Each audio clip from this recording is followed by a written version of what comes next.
In this video, I'm going to show you a really simple, quick, easy method for requeening a very, very angry beehive. Now, it used to be easy going through my colonies and saying, right, I'm going to pick out a nice angry beehive to do this video on. I've lost my effort.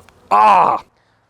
Ow! But nowadays, it's a little bit more difficult because most of my colonies are nice.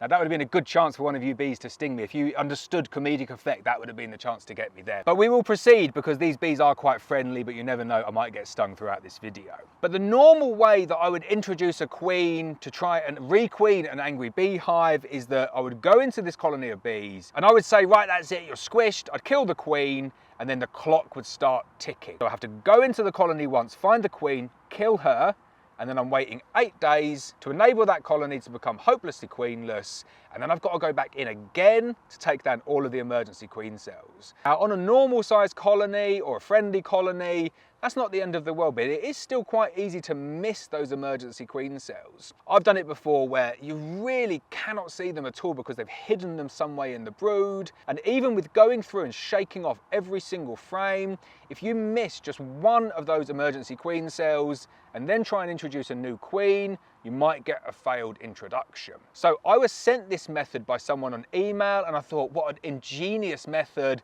I'm definitely going to do a video on this. So this is the new process that I will use for requeening angry colonies. What I will do is I will go into the angry colony and I will go through it and I will find the queen. But instead of killing the queen, what I will do at that point is I'll get like a postal cage, a queen postal cage, and I'll take that angry queen and I'll put it into the postal cage. I'll make sure that it's fully sealed up. You can put some fondant in there if you want, you don't have to. The main thing here is that the queen cannot get out. And then I'll put that cage back in the colony. So what you've done there is you've trapped the queen and you've put that back within the brood area, but somewhere where it's really easy just to go back in and take it out. Then what you do is you then wait 8 days. So what you're doing is you're getting that colony hopelessly queenless, but in a completely different way.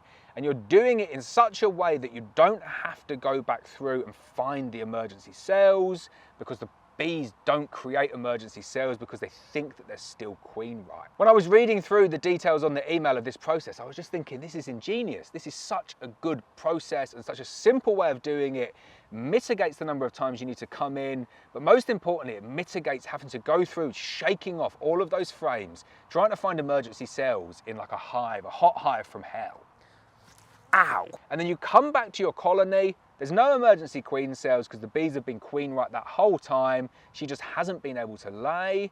And then all you need to do, take that cage out and replace it for the cage with your new queen in. At that point, I would definitely wait 24 hours before popping the tab, and then I would just leave the colony to go through, eat through that fondant, and the introduction is complete. Like, it's so much easier than the previous method that I've been doing. And it's probably the method that I'm going to adopt going forward for requeening any colony, regardless of if they're angry or if they're friendly.